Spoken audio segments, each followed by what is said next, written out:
Uh, that's amazing. Well worth a 20-minute stop. And I was bobtailing at that time. I was heading to another location, saw Portillo's, and said, "Hey, I'm pulling in. It looks like a good place for a Chicago dog. Never had one. Let's try it." Ridiculous.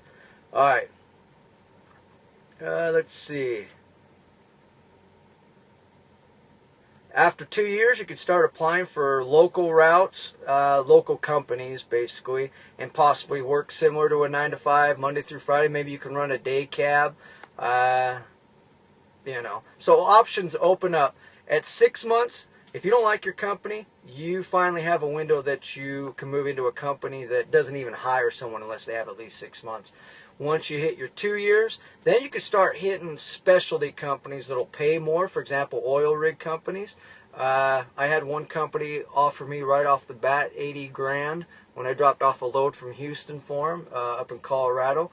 But I told them, I said, I only have 4.5 months experience, so they were disappointed, told me to come back once I have that 24 months, because their insurance companies require it. They know how high risk new drivers are to others and to themselves and to the rigs and the equipment, and insurance companies just aren't having it.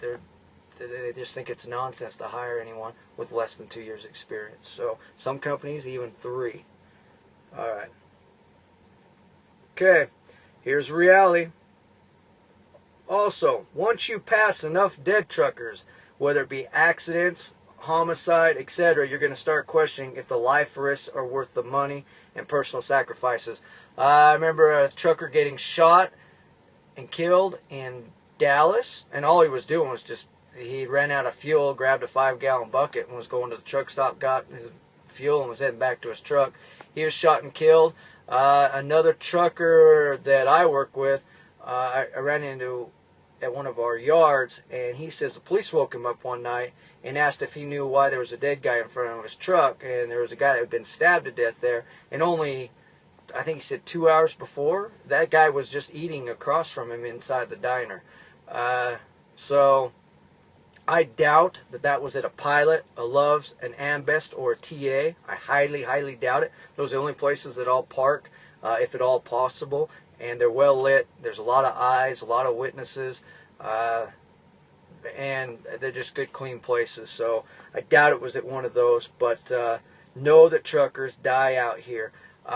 Again, whether it's, the big one is at nighttime. Nighttime's brutal. If you can avoid driving at night, do it at all costs. There's so many high risks, it's ridiculous.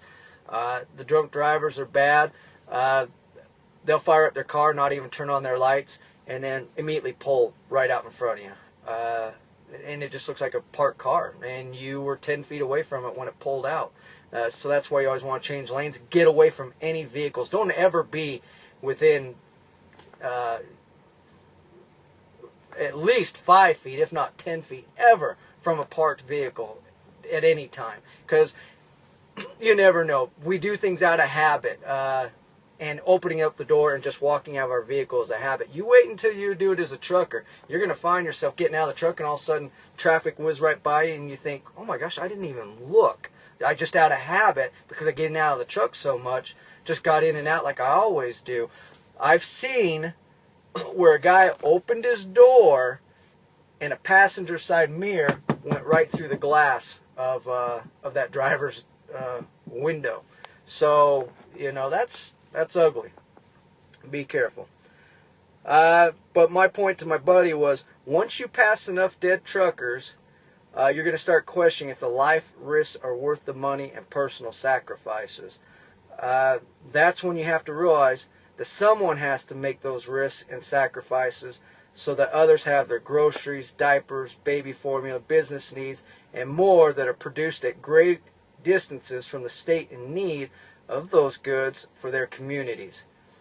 It is much like military service. With all the sacrifices of free time, family time, and one's own life, it is a very patriotic service. Let's see. I told him, I says, my advice will keep him trucking.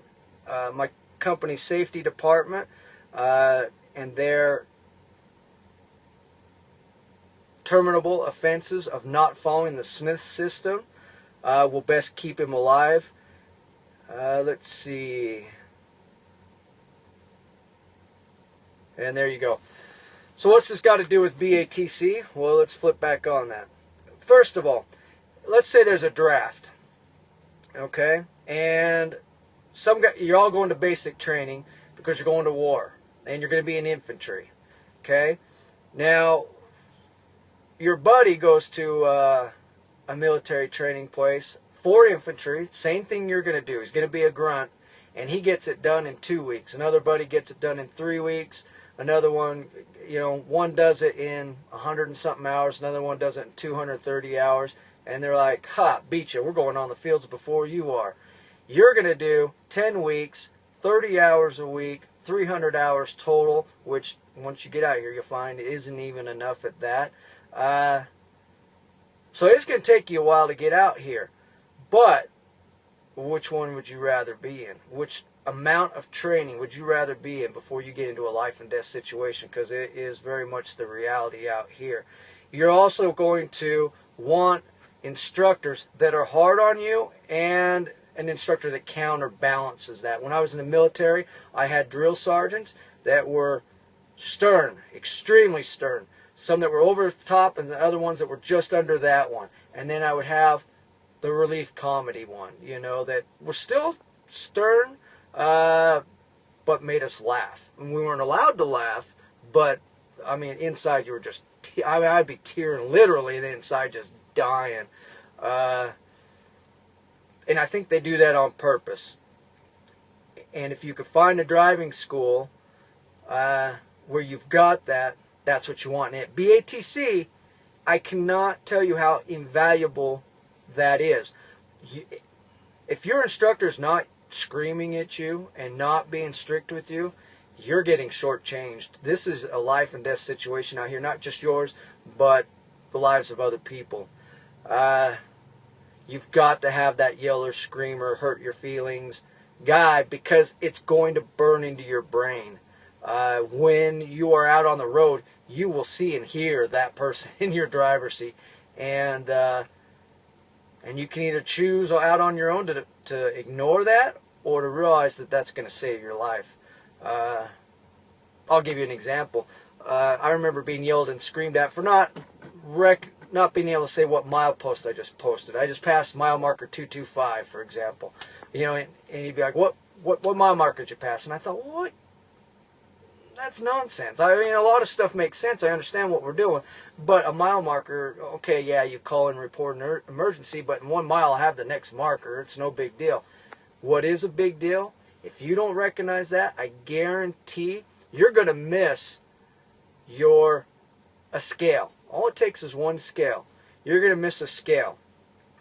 And it's going to get reported, and you may lose your job. I know with my company, that is an immediate terminal offense.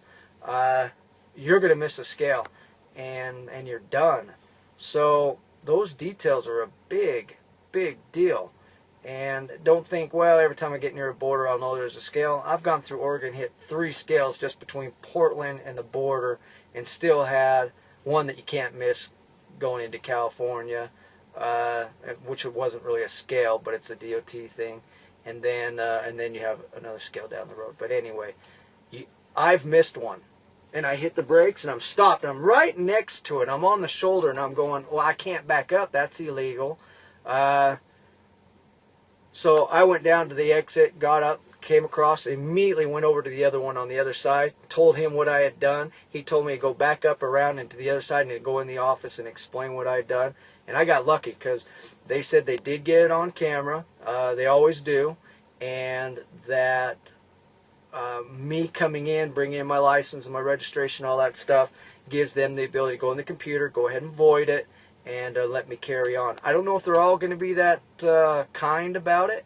I don't even know what state it was in, but you can't miss details. You just can't. So let's go back. BATC. You got to have the yellow screamer, and you've got to have the guy that helps you relax. You've got to have both. And BATC, when I was there, offered that. Personally,